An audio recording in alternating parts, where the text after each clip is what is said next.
In my experience, the terms we use can mean different things to different people. We sometimes forget this and believe that when we use certain words or phrases, we are all singing from the same hymn sheet, using the same tune. The truth is, this isn't always the case.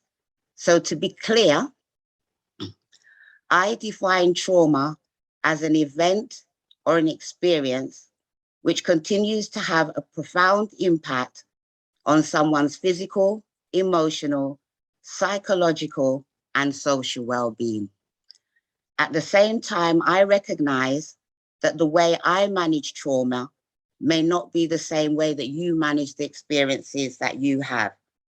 The different types of racial trauma that someone of color may face within the criminal justice system is unlimited. And I do believe that it would be very difficult of me to try and cover them in the time allocated to me today. What I do want to do, however, and hope you don't mind, is just pause for a minute, taking the time to ask each of you to consider the grave challenge racial trauma presents on a day-to-day basis. How it may make it difficult to concentrate and fully engage in tasks, or place a strain on mental, physical health, and chronically disturbed lives. Then I want each of us to remind ourselves that racial trauma is not an add-on. It is a very real lived experience, particularly impacting on people of color, and the one the criminal justice system needs to be respectful in addressing. So just think about that with me for a short minute.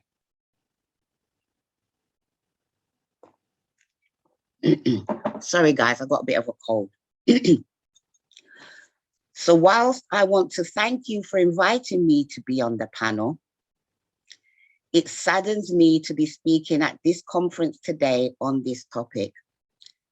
The reason I feel this way is because it shows me that as an organization, we are no further forward than when I started over 30 years ago. I do believe that a lot has been learned by staff along the way. A number of good practice initiatives like gatekeeping, culturally specific programs for staff and service users alike were created. But so we develop a culture of fear in getting things wrong. So we also adopt the behavior and mindset of survivors of abuse, lacking in confidence to speak our truth because we are afraid of how this will be received, profoundly worried as to how we will be treated by those we should be able to trust. And unfortunately, I'm sad to say that more often than not, this is our colleagues. And sadly, when we should trust each other, we don't. Being Black is not a matter of choice. It's not a fashion accessory which we pick up and wear when it suits us. It is an integral part of my identity, and one that speaks to more than just the color of my skin. It has many components, which include culture, values, a sound history that live and breathe through me and help me to be the person I am today. We all know that prejudice and discrimination exists in the organization because the organization is made up of people, and so we can expect it to have such traits. I believe that if the organization really wants to address the needs of Black staff and service users alike, it has to start by having honest conversations with itself. Training should include space to have critical conversations around the language of race and cultural competence. Staff should be assisted in understanding how to engage in restorative practice. And by the way, I'm not talking about restorative justice. including the fundamental values underpinning working in this way. And these include empowerment, honesty, respect, engagement, volunteerism, healing, restoration, personal accountability, inclusiveness, collaboration, and problem solving. All things which I believe the organization is actively involved in working with.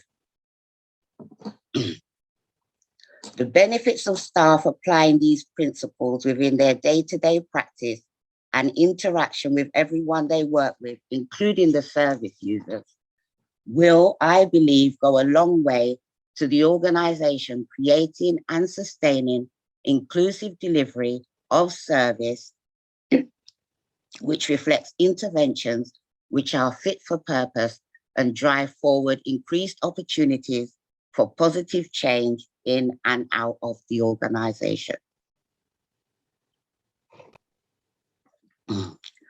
We must never forget, as an organization, we are members of a bigger community. Whilst the organization has many tasks to consider, no man is an island. We can learn and achieve much more if we engage our external community partners in our efforts to create and sustain positive, inclusive practice, which doesn't shy away from doing what is right because we are afraid of getting it wrong, particularly in relation to the agenda we are looking at today. Rather than reinventing the wheel or throwing the baby out with the bathwater, the organization, I believe, can benefit from revisiting its rich history and building on elements of good practice, which it appears to have buried under the mountains of paper exercises, which it appears to enjoy creating, often to no avail. Adopting solution-focused, trauma-informed, restorative practice approaches to working with Black, Asian, as well as other identified groups of individuals experiencing adverse trauma and/or discrimination, which I'm sure if you dig deep enough will amount to a lot of the people that you come into contact with, will probably help us to definitely bring about the desired engagement which we are now saying we seek to achieve. Thank you. Thank you so much, Delphine. You make some really important points there about how we get to delivering an inclusive service and the importance of cultural competence and language, and identifying that progress being far too slow or non-existent. So thank you very much for your contribution. We're now going to go to Trevor Hercules, who many of you have already met at his stall upstairs, and he's in person. So Trevor is the author of many books, including Understanding the Social Deprivation Mindset, which was published by the British Journal of Community Justice. His work is to change the criminal justice system from focusing on offending and re-offending to changing the mindset. I will now hand over to Trevor. Thank you, Trevor. Thank you. Can you hear? Yeah, that's wonderful. It's a bit loud, isn't it? I'm semi-retired, and Napo came along and asked me if I'd come and speak. I spoke at one of their annual conferences about 7 years ago in York, and I've got a good friend by the name of Mike Nellis, who's wrapped up with these people. And so I said yes. I've never really been a big fan of Napo, I'll be truthful, especially when I was younger. And there was a lot of trouble there. You know, most of you don't know, I was in a lot of trouble. Probation place wasn't the place to go, wasn't the place to be. But I've looked at certain things, and I feel comfortable to come because I see that they're trying to change. And that's all you can do, is try and change. I've written down some things because I've not got long to speak, but hopefully some people will ask me questions later. One of the things I've seen a plan that you've got, anti-racist plan that you've got. I don't know if many of you have seen it. Have you seen that yet, the anti-racist plan? Well, what I've seen on there, from what I've seen, there's not much around the users. It's all about staff and members, what you should be doing to stop racism. You've got to be this and do this. But I don't see anywhere where you're engaging, where it says about engaging with the users that come to, you know, the probation service. And I think, to me, if you're talking about race, I think it's going to be very important to be able to deal with these young, especially black guys, especially people like me when I was young, you're going to be able to deal with.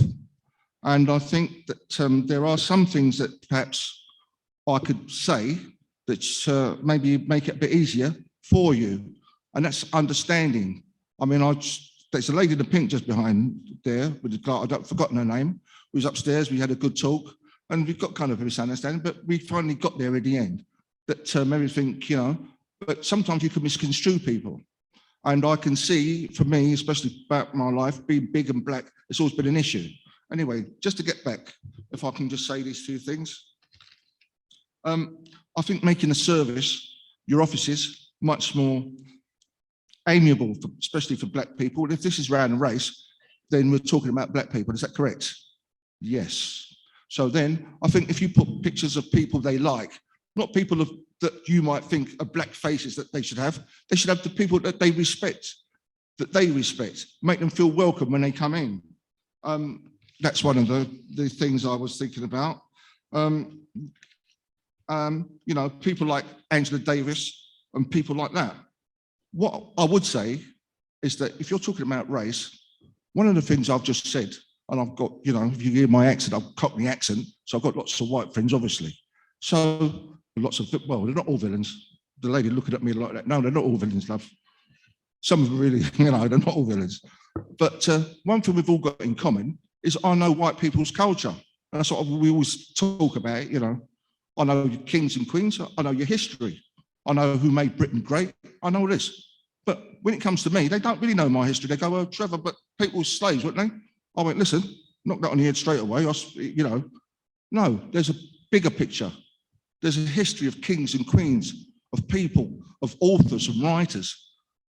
If you're probation officers and you're going to deal with black people, I'll say to you, if you don't know about my history and my culture, then you're failing.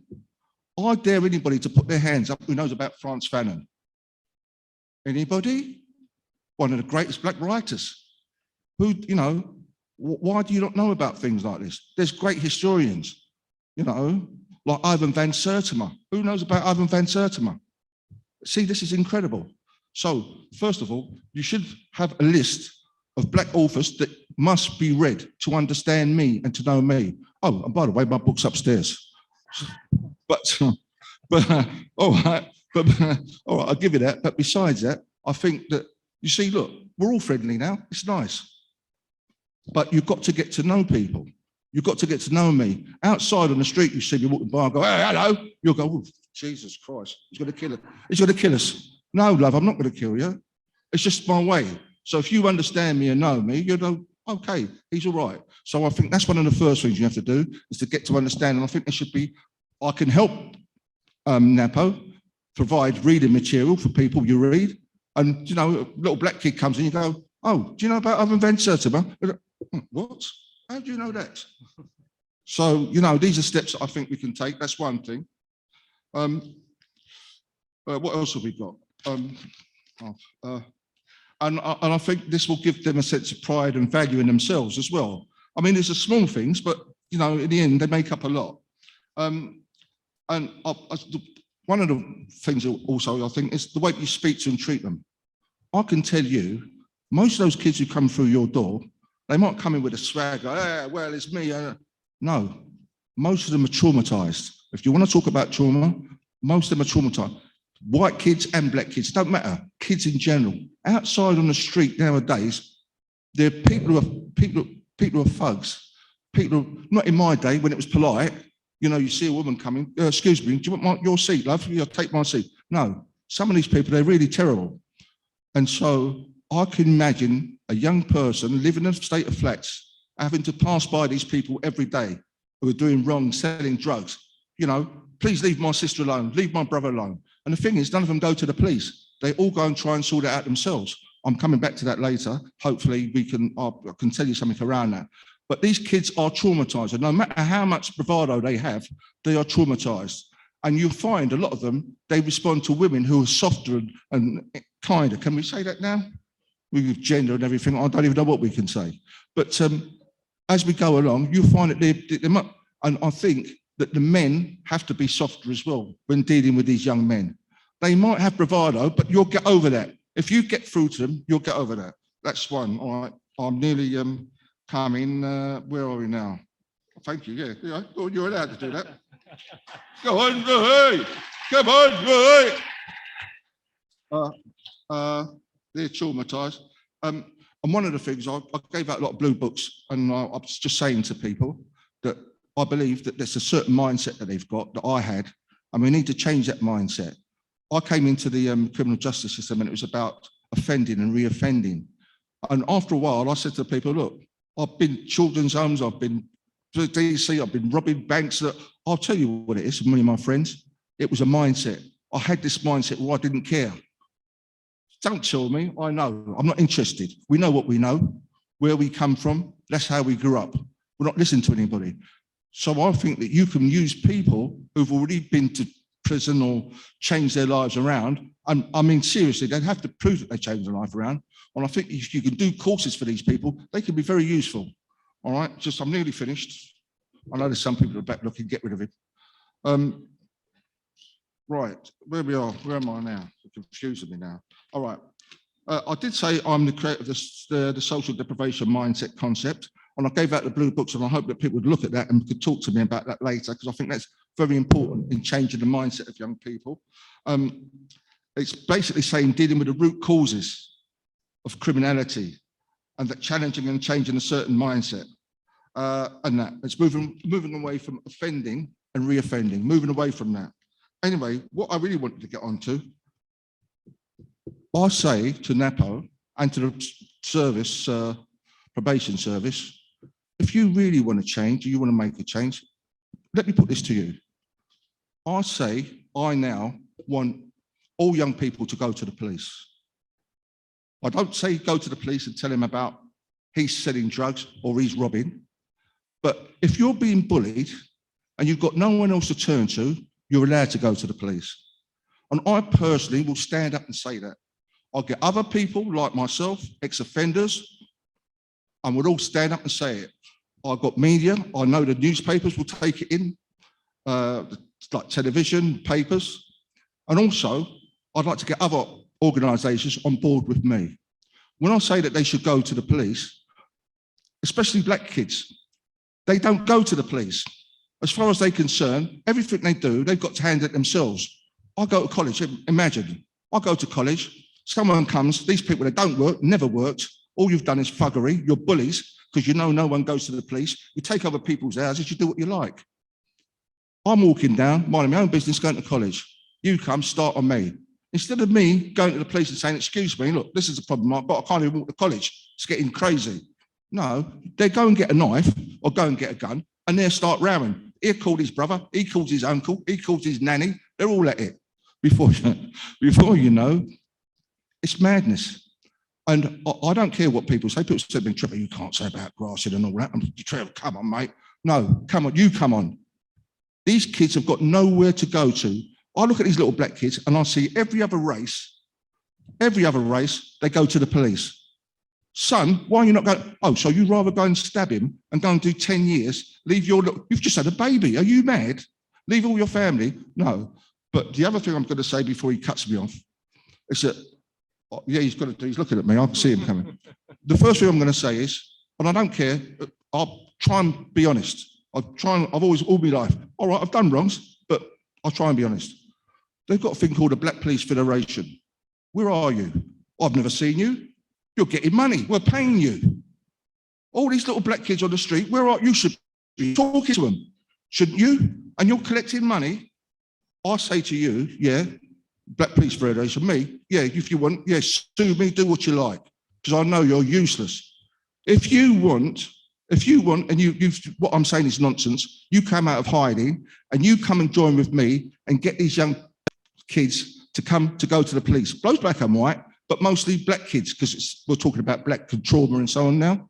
These black kids, instead of you going fighting and killing each other, you're allowed to go to the police. We're not telling you to go to the police to grass him up about anything, but to preserve you and the rest of your family, you're allowed to go to the police. I say that, and we're all ex-gangsters, villains. We're not going to tell people just go to the police and grass people up. So if you believe that, Napo, I'm giving you that challenge. The probation service, I'm giving you that challenge. If you believe in what I'm saying, then you join with me and we'll try and make this a possibility. Thank you very much. Hey, come on, hey, come on, hey. Hey. Thank you, Trevor. Thank you, Trevor. And I would never cut you off. I could listen to you for hours. Yeah. But I think it's really important. You have brought the attention and the focus onto service users and looking at practical ways that we can make our offices more inclusive, but the importance also of Black history and also of the colonial and anti-colonial movements as well. So really important themes there. So I'm now going to bring Alison in next, Alison Lowe, and then after Alison, I'll bring in Justin Russell.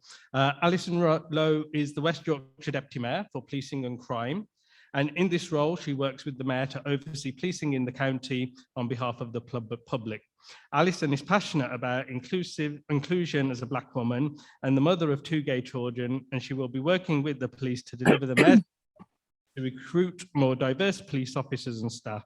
Alison will also support the force more widely on further developing an anti-racist and anti-misogynistic culture to make West Yorkshire an even better place to live and work. Welcome, Alison, to Napo AGM. Thank you so much for inviting me. As has been said, my name is Alison Lowe and I'm the Deputy Mayor for Police and Crime here in West Yorkshire.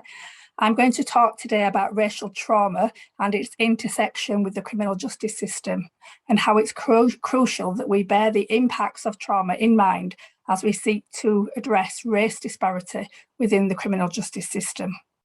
So what is racial trauma?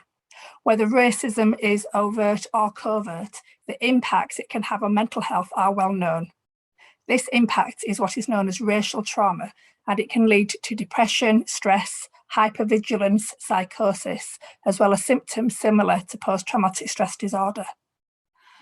A 2018 study carried out by the Queen Mary University of London concluded that there is a growing and convincing body of evidence that psychosis and depression, substance misuse and anger are more likely in those exposed to racism. And this trauma starts early in childhood. As far back as the 1940s, we've known from the Doll tests conducted by the pioneering Black psychologists Kenneth and Mamie Clark that prejudice and discrimination can create feelings of inferiority amongst Black children as young as 3 and damage their self-esteem. Meanwhile, trauma can be exacerbated by media coverage of violence committed against Black, Asian and minority ethnic communities, such as the harrowing footage we saw last year of George Floyd's brutal murder, which was very triggering for me and I'm sure for all other Black and Southeast Asian people. This trauma that Black, Southeast Asian and minority ethnic people experience because of racism is further exacerbated by disparities that they face in terms of accessing mental health and other support. Poverty and unemployment, which disproportionately impact people from minority ethnic groups, can cause challenges in terms of accessing adequate support. Black people in particular may be prevented from accessing support due to fears of experienced discrimination if they do. This is acknowledged by the government's own Commission on Race and Ethnic Disparities report, whatever you think about that. As a consequence of being unable or less willing to access support proactively at an earlier stage, Black people are more likely to come into contact with mental health services when things get out of hand. That is usually through referral by criminal justice agencies. Meanwhile, the government's own Ethnicity Facts and Figures website reveals that in 2019-20, Black people were more than 4 times more likely than white people to be detained under the Mental Health Act. It is vital that we consider racial trauma and its impact on minority ethnic people's mental health when we discuss race disparity in the criminal justice system. It is likely that racial trauma and disparity in the criminal justice system operates cyclically, with traumatised individuals being more likely to enter the criminal justice system, whilst continued disparity compounds Black people's trauma. In England and Wales in 2019-20, Black people are almost 9 times more likely than their white counterparts to be subject to stop and search.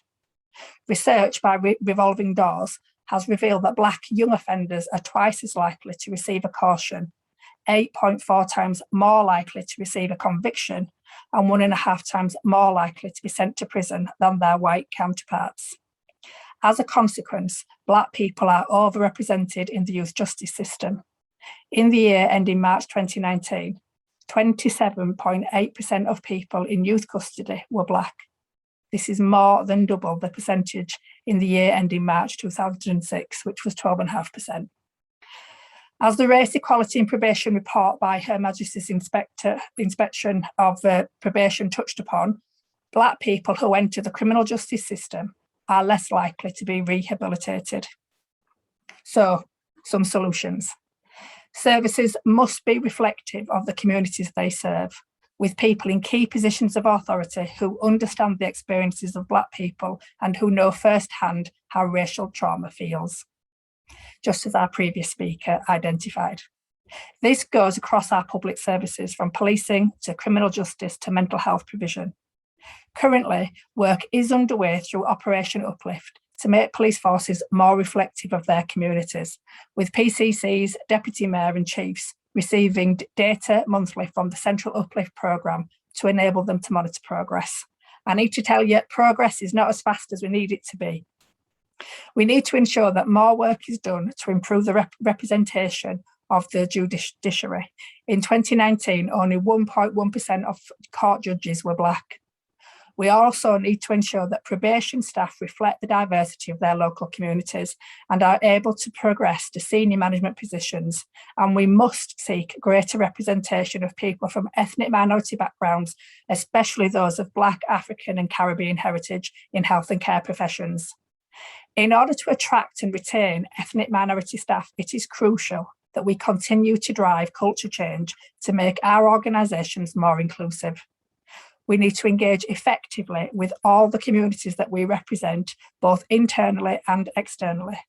For example, it is crucial that PCCs, deputies and chief constables engage proactively with staff associations representing ethnic minority officers and staff, such as the National Black Police Association. And I'm happy to say that I have already met the chair of the NBPA here in West Yorkshire. Obviously, he's not in West Yorkshire, but I am. We need to gain those insights from our members.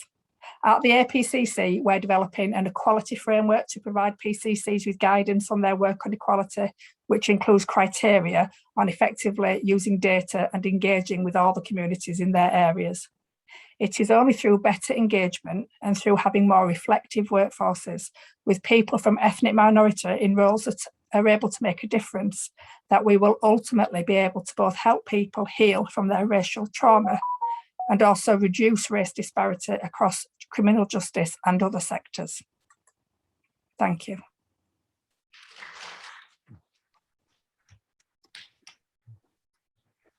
Thank you very much, Alison, for your insights and showing the very real impact of racism on Black, Asian, minority ethnic people in the criminal justice system. So we'll now move on to Justin Russell.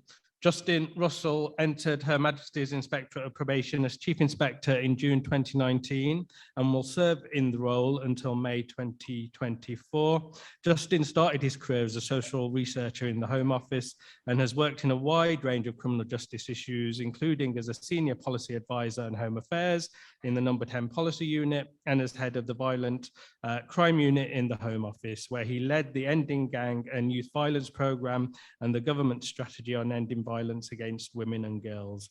So welcome, Justin. And he's just coming into the Zoom room, I understand. Justin, you need to put your camera on. I've been told to ask you. Yeah, I've been told my video is being stopped because the host has stopped it. I don't know if that means anything to you. Okay. We're just changing the host to you, Justin. Okay. Can you try now? Does that help? Perfect. Yep. You can see. Welcome. Thanks very much, Ranjit. Great to be with you all. Sorry I can't be with you in person, but great that some of you have managed to meet up and get to see some of your colleagues in real life again. Really good to hear from the other panelists as well, from Alison and from Trevor and Delphine. Some very familiar themes there, which I'm likely to touch on as well in my presentation. Could we see the slides? We're just bringing them up.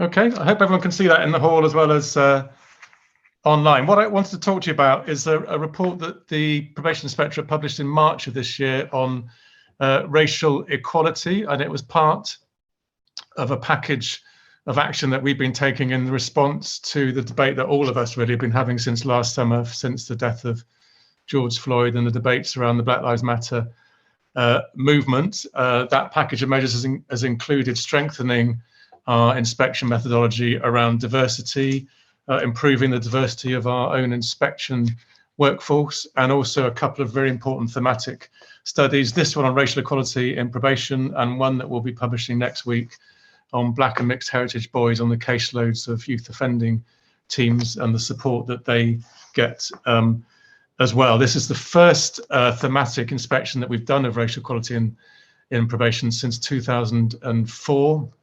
So it was very long overdue. And we published it in March. It reflects the situation before the unification of the probation service, when we still had the CRCs and the MPS. So we inspected those areas separately. And it's a really important part of what the probation service does. We think that around 20%, a fifth of the caseload of people on probation are from a Black, Asian or minority ethnic background. And we think that almost 14% of probation service staff are ethnic minority as well. And that proportion is significantly higher in some of our big urban areas. In London, for example, the statistics that we saw showed that 44% of London CRC staff are Black, Asian or minority ethnic, and over 50% of MPS staff in Tower Hamlets and Hackney are ethnic minority. Birmingham, it's over 30%. So really, really important and crucial part of the probation workload, and very important that we got people's views as well. Can I have the next slide? Very quick overview of the methodology for this thematic. We looked at the situation in 5 different parts of the country: Bradford, Birmingham, Hackney and Tower Hamlets, Bedfordshire and Liverpool. And we were looking both at the services provided to people on probation from an ethnic minority background, but also, really importantly, we wanted to get the views of Black, Asian and minority ethnic staff as well. So the fieldwork was split between those 2 focuses.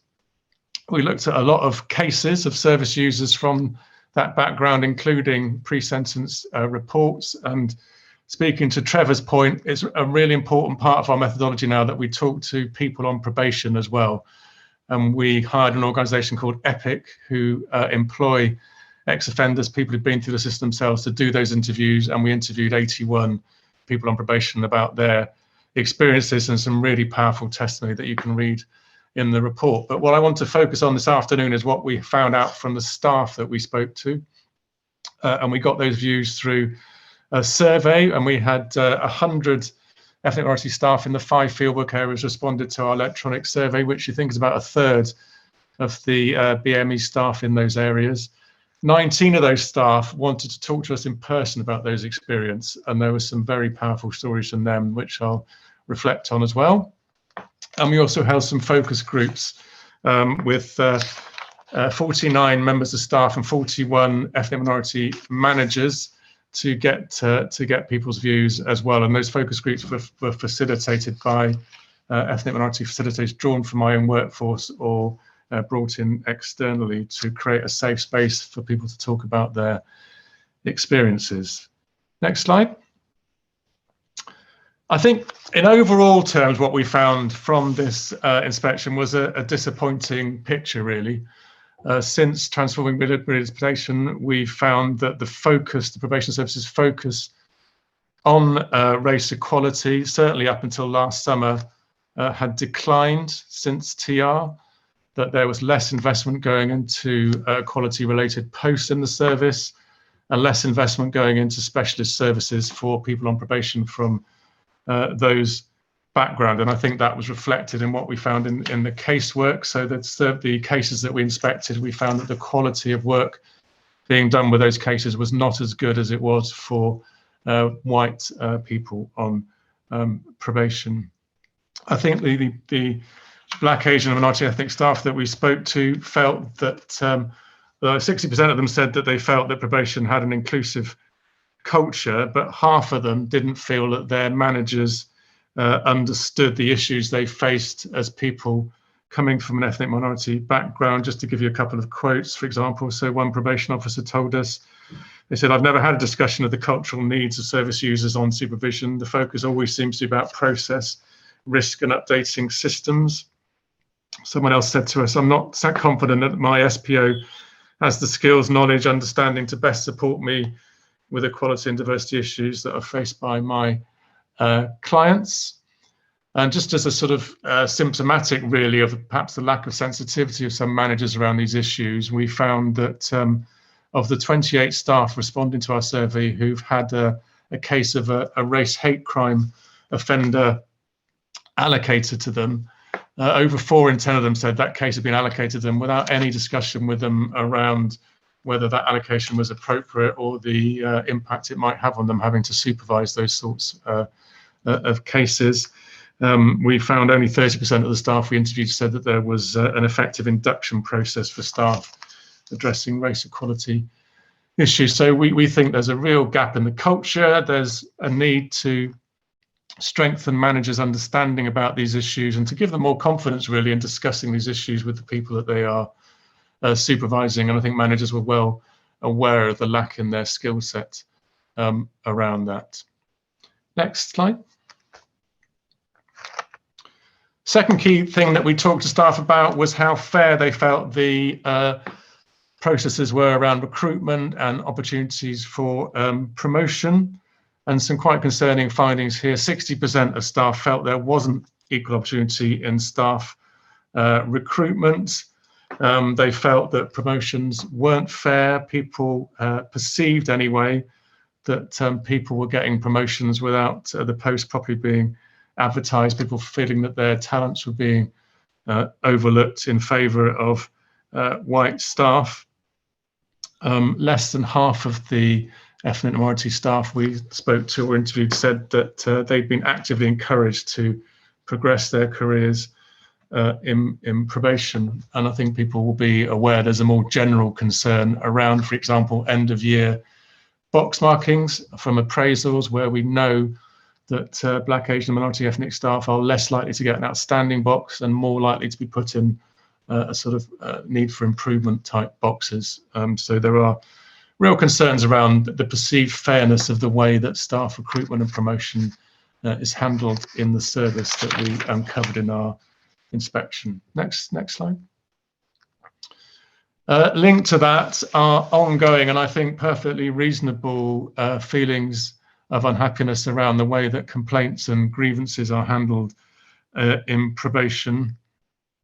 And we heard some quite upsetting stories really from some of the staff who'd asked to be interviewed about their experience of racist and discriminatory behaviour in the workplace, in their offices, stereotyping and racist language, microaggressions, false allegations, but people feeling there was no proper response to that, that sometimes these things were being treated as office banter rather than for what they were, which was racism, and that being called out by managers. So it was concerning to see that 55% of the staff responding to our survey said they didn't feel safe raising issues of discrimination. And for the 30 people who had raised those issues, only two out of 30 felt that their complaints had been dealt with adequately. We had a very interesting Black History Month event that the Inspectorate staged last week, where we heard from Conroy Grizzle, who was one of the founders of the Association of Black Probation Officers,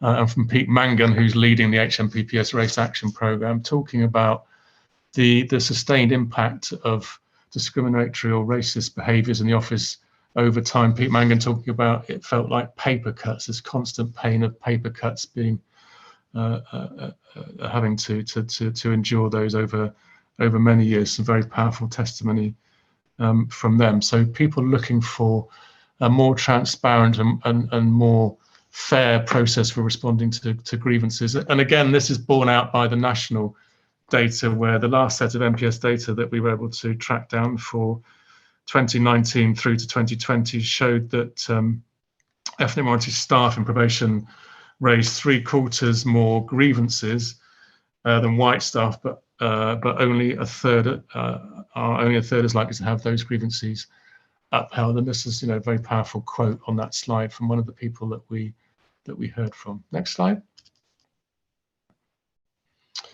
So final point, I think all of these concerns that I've pointed to point for a need for better training of staff in order to have the discussions that need to be had with the people they supervise around culture, around the experience of racism, about the trauma that racism can cause, but also better discussions with managers about feeling confident in having discussions around these issues with the people that they are line managing. And that training needing to be at every stage, from PQIP training to ongoing professional development to the way that people are inducted. Final slide. Just a couple more slides before I get onto the final. So just to say that I've focused on the survey results up until now, but actually the really powerful testimony was from the quotes that we got from the people that we spoke to and in the focus groups. And there's some heartrending ones really on the screen there. Racism hurts and breaks your soul and your very existence. In my career, I've never had an outstanding rating despite my high performance. Next slide. And a couple more here. As an Asian woman, I've made many sacrifices in order to work for the probation service. I've got so much to offer, but I'm not listened to. Do they know how hurt I feel when they bypass me? Final slide. So just in summary, and these reflections from staff that we've captured are also very much reflected in the recommendations that we make to the probation service in that report that we published in March. A real need to improve the sense of fairness around recruitment and career progression, people wanting to see more Black, Asian and minority ethnic colleagues in senior management positions. Better handling of grievances is really important. And we need to make sure that all of the data is collected and the analysis is done to monitor whether any of this is making a difference. There's a real lack of data in the service, both around outcomes for staff in relation to, for example, progression or senior management representation, but also outcomes for people on probation as well. So, for example, we haven't got any data on ethnic differences in recall rate or breach rate, which is a critical area of probation work. So there's some big gaps there that need to be filled. We reflect those priorities in the recommendations that we made for the service. And because we were so concerned about these findings, we've said that we will go back in 2 years and re-inspect probation to see what progress has been made, and we'll do that at the end of next year, 2022. Thanks, Ranjit. Happy to take questions on any of that. Thank you, Justin. Thank you very much. I think your report sort of starkly sets out the challenge we have in making the service an inclusive as it needs to be. We're now going to move to the panel discussion. So I'll just invite the panelists who are remotely to just keep their cameras on, and we'll bring them in if they want to contribute to one of the questions. I'll also be looking to my colleagues at the back there if we've got anybody who wants to ask a question remotely. What I will do now then is ask if anybody in the audience has a question, and maybe we'll take we'll take a question at a time then. So to yourself there. And if you want to go to a microphone, yeah, asking the question, just give your name and branch as well before you ask your question, please. Thanks.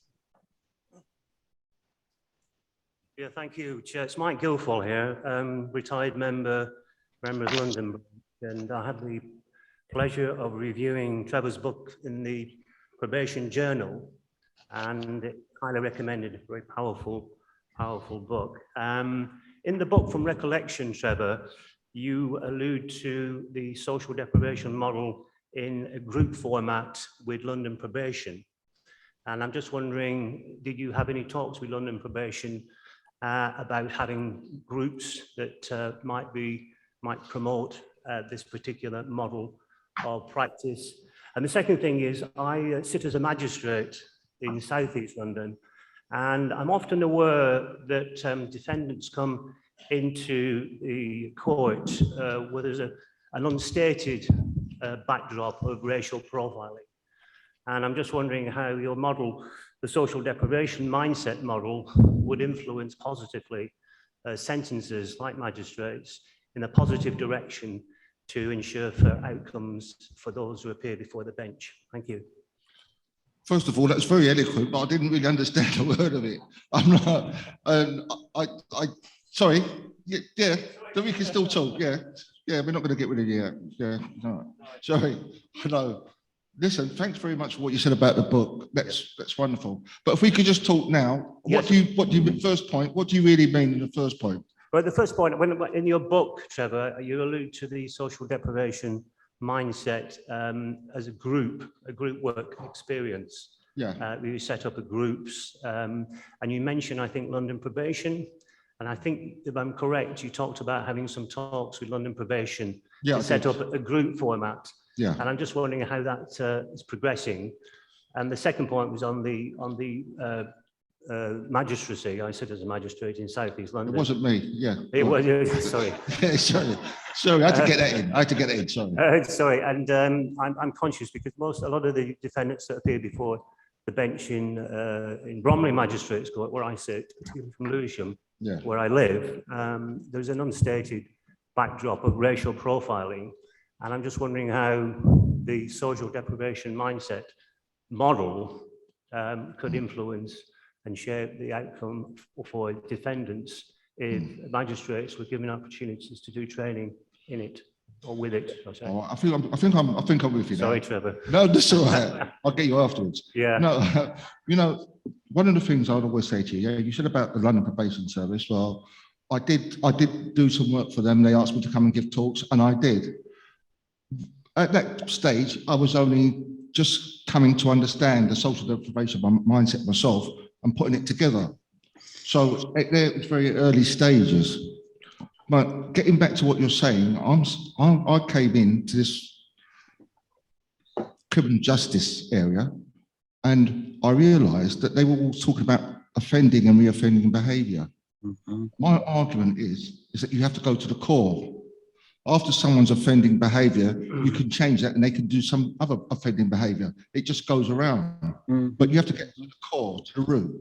And I explained, after a lot of understanding myself, that the root cause of everything was that mindset that I had and my friends had.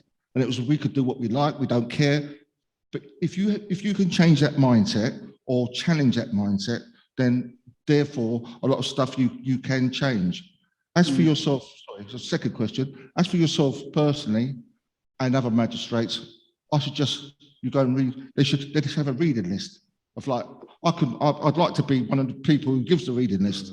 Some of it you might not like, and some of it you think, well, God, I'm reading him, they're resolute. No, but they're people that these people understand and adhere to. Then maybe you will understand who I am. I know who you are, not you personally, but people here, because I've read the history. I know who you are. King's Child, Big Boy, I know everything. But you don't know about me. I'm not a slave, I can tell you that now. So what other thing do you know? Not much. So I think that education is the key. Thanks. Does that solve anything? Yeah, thanks, Trevor. Thanks. And we've all got long train journeys home, so if you want to that reading list, that'll be really welcome. We've got 3 people who have indicated that they want to ask a question. So I've got Chaz, and then I'm going to go to Humayun, who's online, and then I'll go to a colleague over there.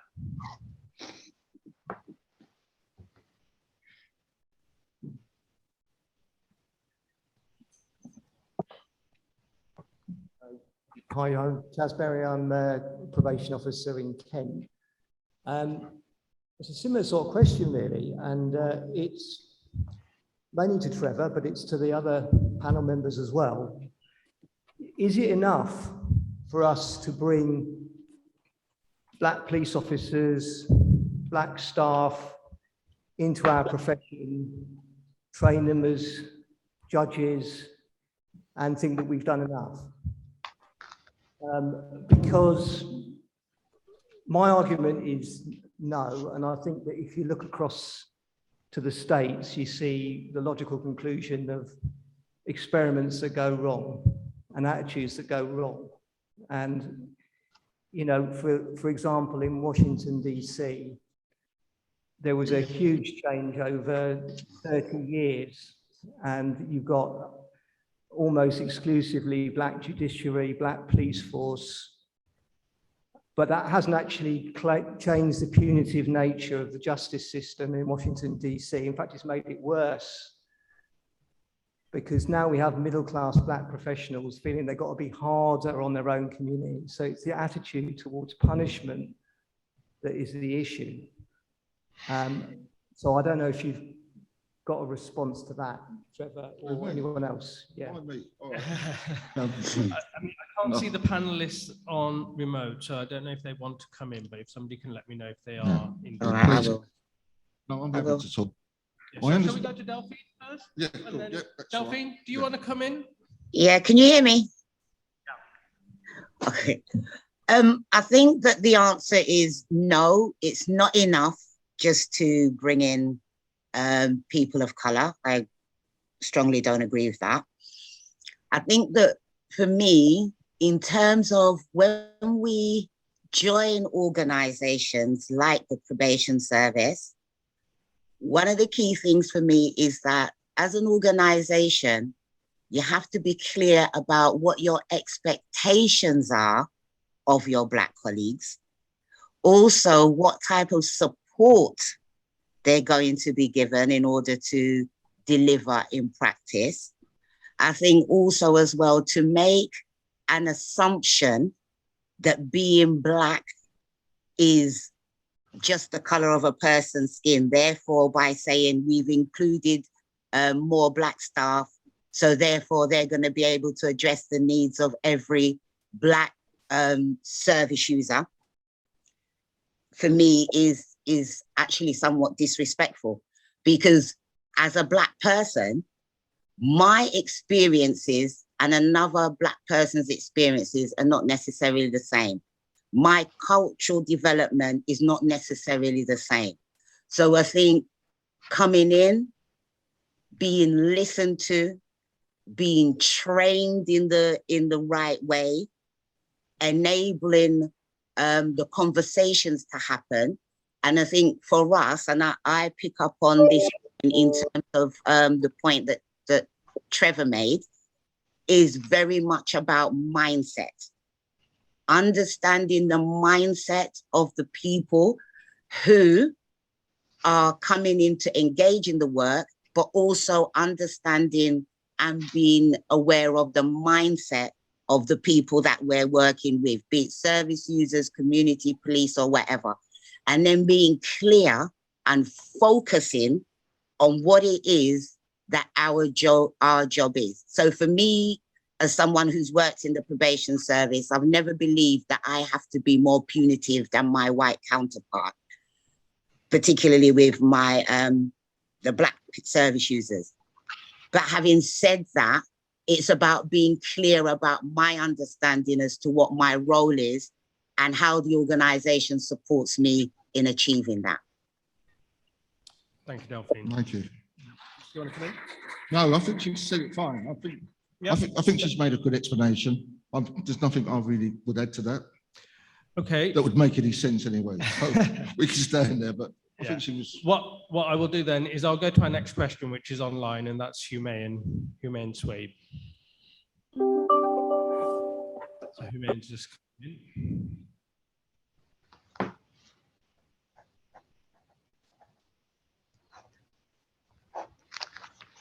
Yeah, thank you. Just one of them's a point which I'd like to make, the other one's a question or an issue. As an Asian member of staff, 30 years in the service, I was heavily involved in ABPO and NAPS. NAPS has somewhat come to an end, or it's watered down a great deal. There's a lot of issues around anti-Islamic issues and racism towards Asian staff, but it's unfortunate to see very, very few attending a conference. And without having a voice at conference, I mean, how can our issues be addressed or brought forward without obviously people coming to have the say, which is unfortunate. I don't know if Napo are looking into that, asking staff what the barriers are for them to come into conference.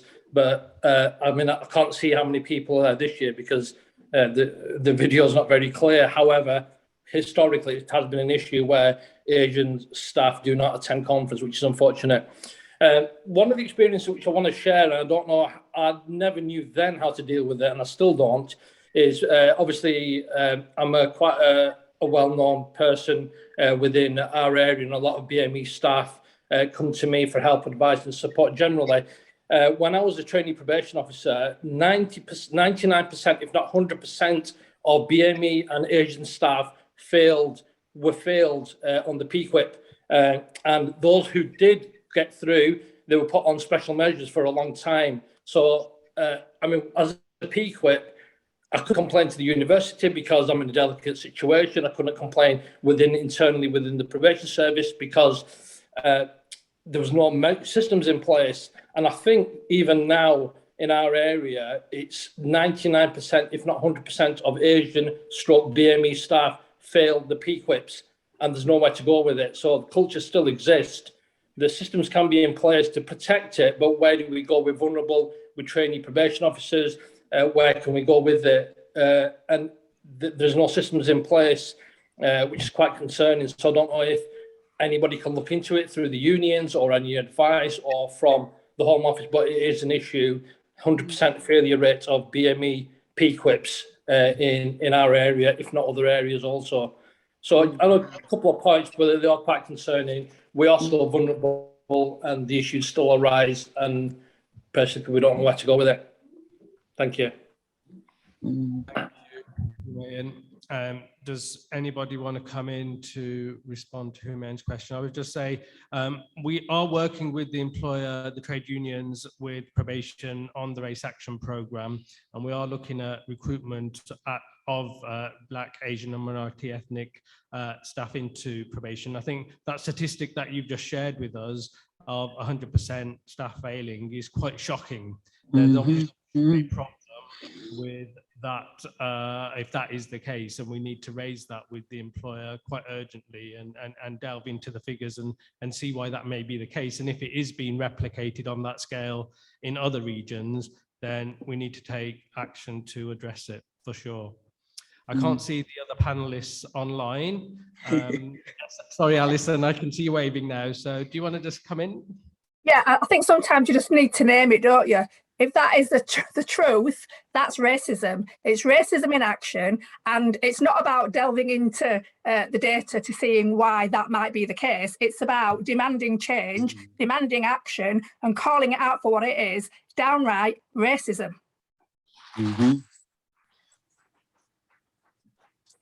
Absolutely.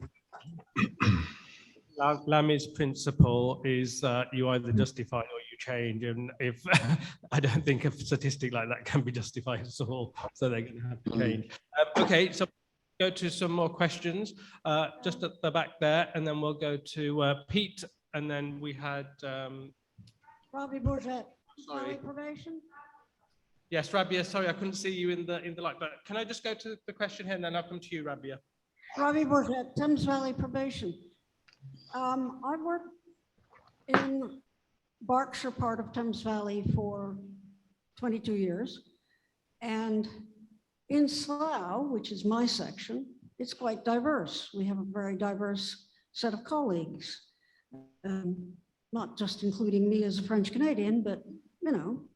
Here we go. But even in that, you can still, coming out of magistrate's court, you get a different sentence, no matter what the report said, just because of the color of their skin.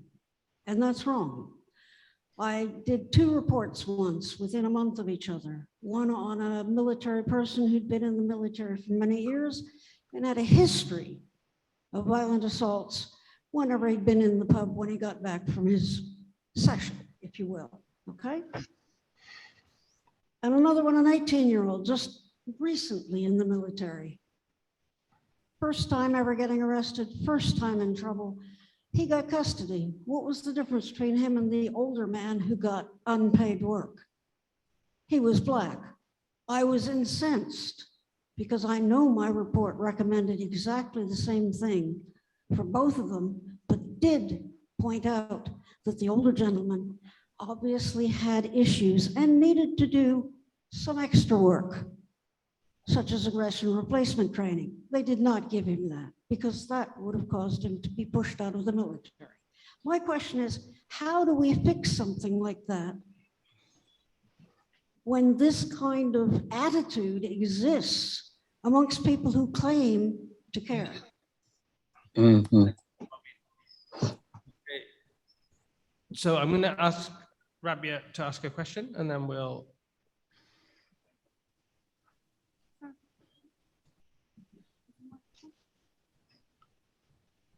It's red.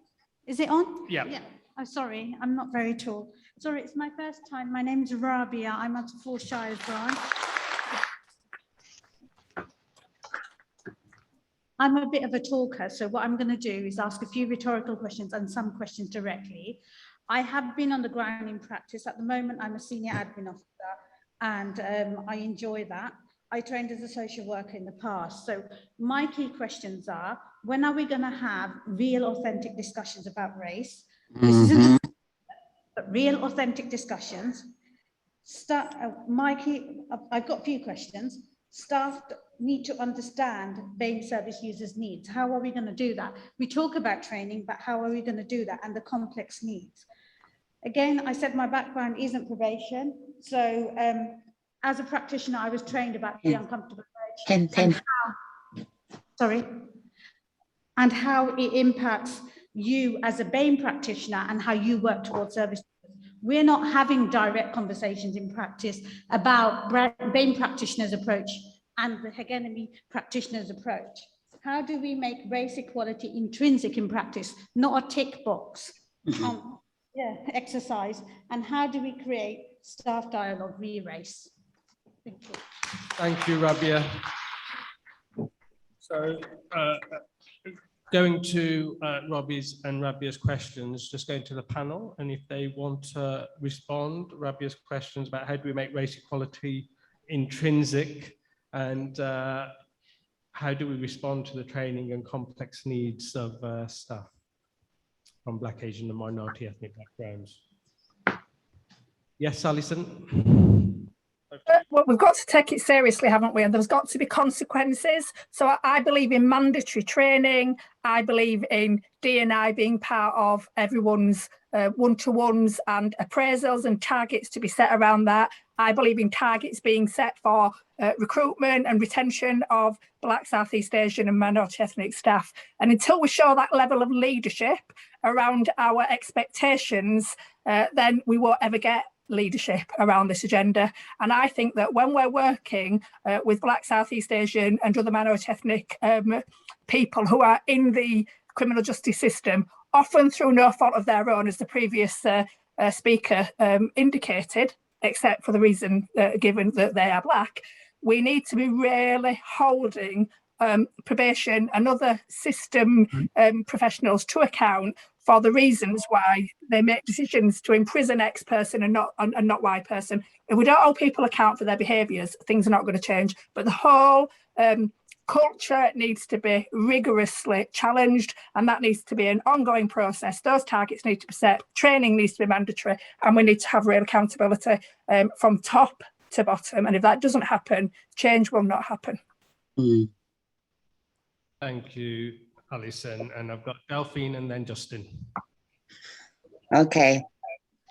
For me, we've been having training, mandatory training, all sorts of training from the day I started probation, and I would imagine you still have it now. So I do believe that you have to look at the type of training that you are delivering and to actually make the training real. I do understand this whole thing around political correctness, but if you shut people down when they're having a conversation around race, and as I said earlier, create a culture of fear, people don't then start to examine the issues in the way that they need to, because there's too much fear about, oh, I don't want to say that because then I'm going to be labeled a racist. The issue is we're talking about a subject that is sensitive, it's delicate, it's real, and we have to be able to feel confident in having proper conversations. Yeah? So if I'm going to say, it's not necessarily that the person is a racist, the comment might be racist because it lands badly with me, but if I can't have that conversation, then clearly we're not going to get very far. I think also at the same time, and I'm only going to talk about probation. I don't like to talk about the police, and then I don't work for them. I've never worked for them.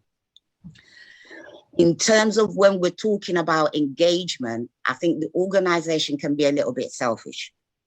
We like to do a lot of in-house discussions and a lot of in-house training. But when we're talking about understanding the needs of the community, yes, we're all members of the community, but I think that sometimes we need to look at joint training. So you've got Trevor sitting on the panel. Trevor comes with a level of expertise. You've got other organizations out there that you work with that come with a level of expertise. Why are we so afraid of having that joined up thinking built in so that we can have a dialogue that isn't too sanitized?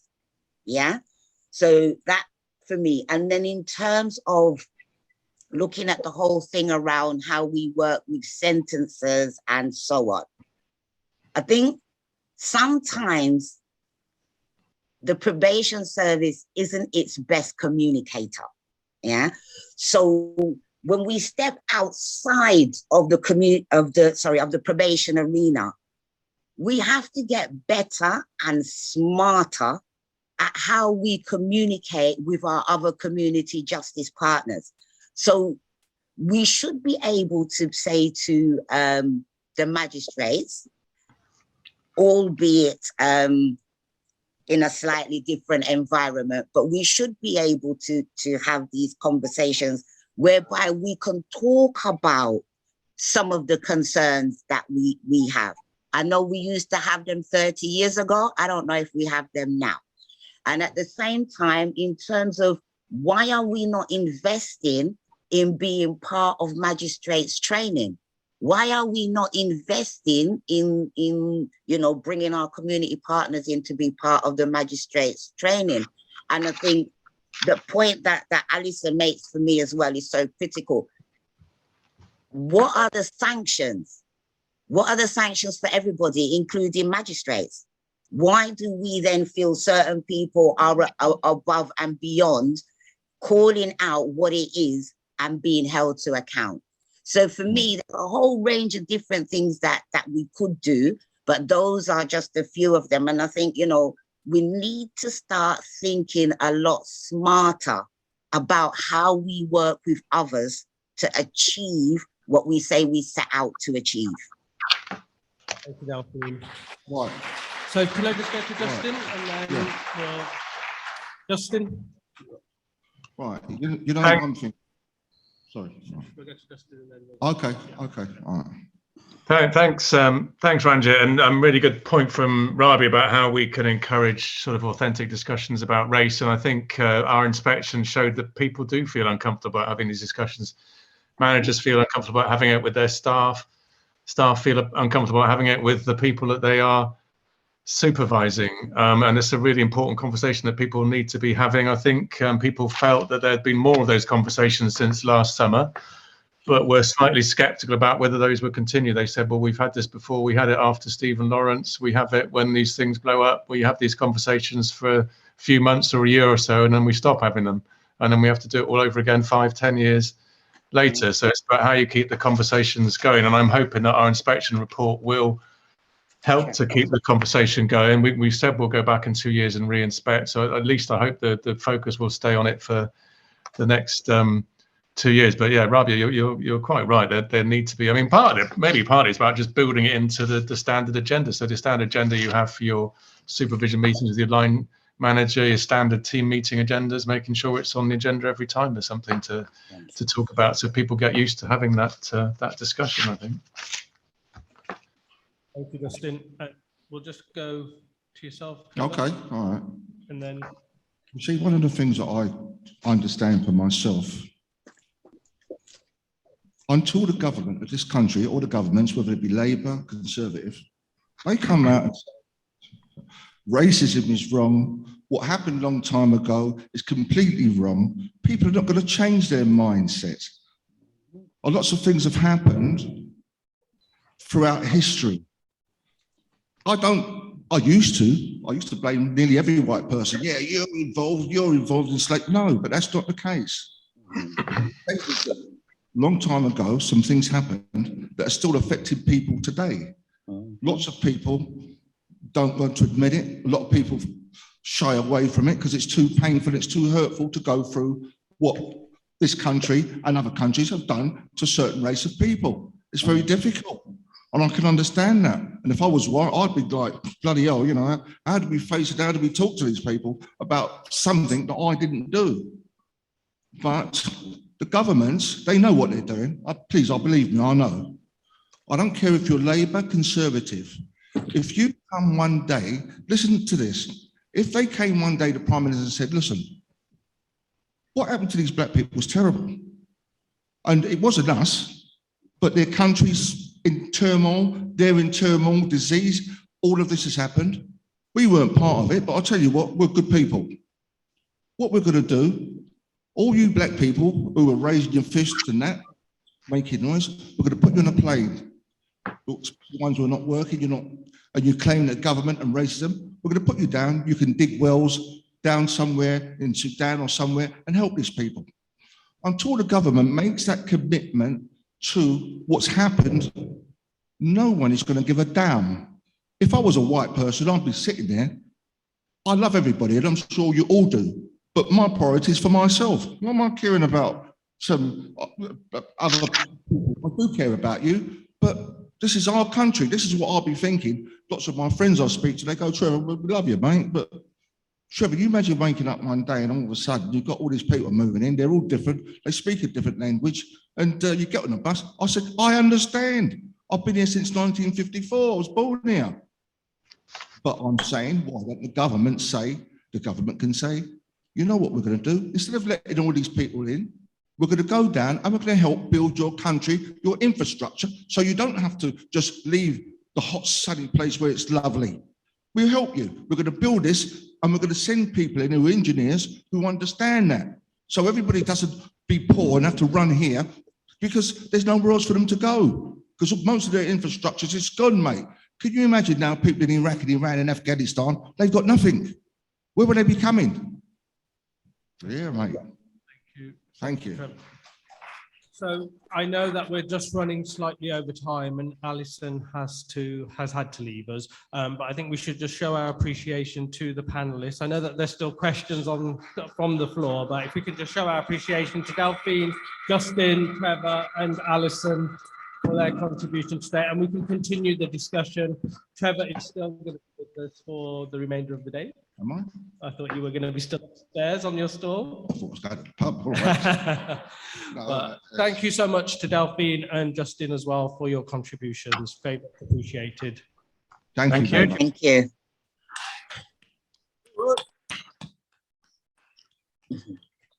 I'm really sorry that I couldn't get to the remaining questions, but hopefully we can note them, and if needs be, we can refer them on and get a response for you as well. I was surprised no one asked me about Grafton and going to the police. Not one person said anything. I was really surprised. Well, I'm not lynched, but still, no one asked the question. I'm terribly, you know, I'm hurt. I'm hurt. Thank you very much. That's all. So what we're going to do now then is sort of following on from the discussion that we've just had, is to look at the launch of the anti-racism action plan at Napo. So we're also going to be looking to have a photo opportunity just before we go into the break as well. So I'm just seeing if you've all got your copy of your We Are Anti-Racist pledge cards. And if you have that to hand, and we'll sort the photo opportunity out just as we get to the break. But before we get to that, just to give you a bit of background of the Anti-Racism Action Plan and how it came into being. We've heard already today and in the conversations that we've had at conference about the tragedy of the death of George Floyd, which was yet another killing of a black man at the hands of the police. And the outrage it had caused was worldwide, and it resulted in a resurgence of the Black Lives Matter movement. Napo made it clear that we stand in solidarity with the BLM movement. We also wanted to give the opportunity for Black members in Napo at the time to come together and talk about the trauma of racism and the killing of George Floyd. So we hosted an emergency meeting of the Napo Black Network, and a number of things came out of that meeting. We agreed that we would review and refresh our anti-racism statement. Also, the theme for today's discussion for the professional session came from that meeting. So we convened a meeting of also our branch anti-racism officers. And from that group, we asked for volunteers and formed a working party to take on the tasks of reviewing the anti-racism statement. And so the ARO working group met 4 times. We consulted with the Napo Black Network and with the NEC Black Reps, and we produced and refreshed a policy. But importantly, the group also recognized that we need to move away from words to deeds. And there was a strong belief that the time for reports and words is over, and we wanted to, and we must move to action. So the working group developed a national action plan, and we'll talk about that in a moment. But NAPO's anti-racist policy statement, it was a new revised version of the anti-racist policy statement, but it was built on the strong foundations that we already have in place. And it reaffirms NAPO has a zero tolerance approach to racism.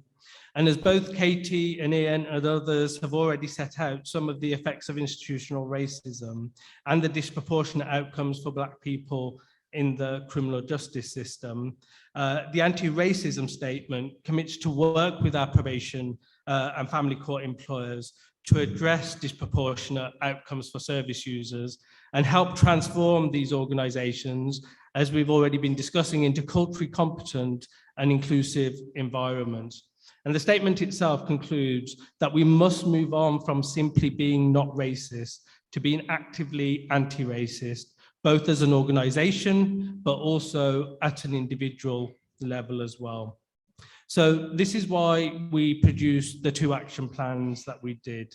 So we have the National Action Plan, which commits NAPO to a 10-point action plan. And I won't go into that into detail now, but it covers issues like reporting on the ethnicity pay gap, doing a race pay audit with our employers, and we've already started that process with CAFCAS, and CAFCAS have committed to start collecting that data, and we'll be working with them very closely to make sure that they do it and produce a report that actually can deliver some change. We're going to be making the same request to our probation employers as well, both in probation in England and Wales, but also in Northern Ireland. And we aim to be developing the role of the anti-racism officer. We want to be able to ensure that every branch has an ARO going forward. And we want to negotiate with the employers to secure facility time for them to be able to deliver their work as well. We're going to be setting up a reporting mechanism for members to be able to report instances of racist behaviour. So we can log them, we can record them, and we can also then provide support to those members who are subjected to that behaviour. But importantly, the action plan will only deliver the results if we commit the resources to make it work, both in terms of financial resource, but also staff resource. And that's what we've committed to do. The action plan and the revised anti-racist statement was passed by the July NEC unanimously. So we're now going to be making progress with delivering on it. So, but for us to make it work and for it to succeed in delivering our ambition, we need everybody to play their part and help achieve a safe, fair and inclusive union. So all members must have the confidence, and as Delphine was talking about earlier, have the confidence to talk about race. They must feel able to speak up and challenge racism when it occurs. So we ask members to take the following pledge, and this is your pledge card to ensure that we as a union put into practice our anti-racist statement. And it asks you to do 5 simple things, which is challenge racism and report 8 racist incidents when you witness them. Listen to those who have experienced racism to better understand their lived experience. Familiarize yourself with the race policies of Napo and the employer. Understand your positionality. And when we talk about positionality, it's around the social and political context that creates your identity in terms of race, class, gender, sexuality, disability. Positionality also describes how you identify influences and potential biases. And we talk about positionality rather than unconscious bias, because with unconscious bias, it takes away some of the agency that you have. Whereas positionality is to getting you to understand your position. So you can then look at making change to the way that you behave. And so finally, we ask that you be a champion for raising awareness on anti-racism, because it's everybody's responsibility to be able to challenge racism. We've talked about how much or how slow the progress has been, or the non-existent progress, and we can only speed that up if we all take responsibility and we all act in solidarity and we all make the change that we all know needs to happen. So we're going to launch this today, and we're going to do that by having a photo opportunity. So if you've all got your cards, we're going to bring you to this part of the hall, still remain socially distant, but we've got the cameraman up at the top there, and we'll get a photo taken. So if we can coordinate that to happen, that'll be fantastic. And thank you so much for your patience as well, and for taking part in the panel discussion.